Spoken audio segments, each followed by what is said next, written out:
Hey guys, welcome back to the channel. Today, we're diving into one of the most legendary dirt bikes ever built, the Kawasaki Kx 500. Known for its raw power, aggressive attitude, and insane two-stroke sound, the Kx 500 isn't just a bike, it's a beast.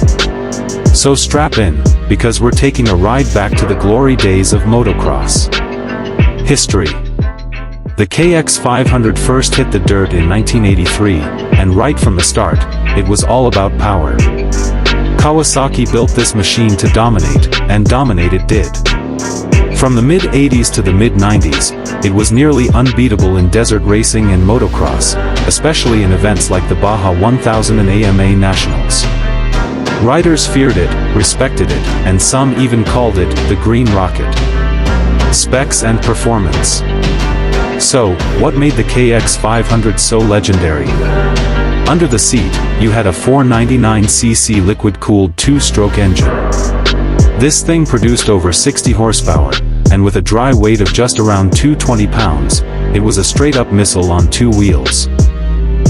It came with a 5-speed transmission, massive torque delivery, and that explosive throttle response only a big-bore two-stroke can give. The suspension? Long travel and fully adjustable, ready to soak up anything the trails or track could throw at it. Why it's feared? But make no mistake, the Kx 500 wasn't for beginners.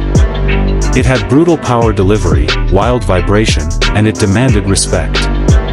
If you didn't know what you were doing, it would buck you off.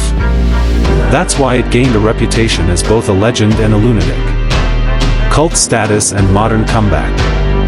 Even though Kawasaki stopped production in 2004, the Kx 500 never really died. Today, it has a massive cult following.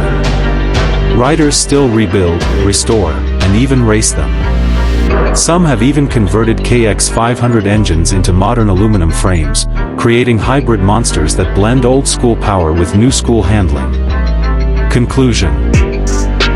The Kawasaki Kx 500 is more than just a dirt bike, it's a symbol of two-stroke dominance and motocross history. It's loud, fast, unforgiving, and that's exactly why people love it. If you've ever had the chance to ride one, you know what I'm talking about. If not, well, maybe it's time to find out. Don't forget to like, subscribe, and drop a comment below if you're a KX fan or if you've got stories about taming the beast.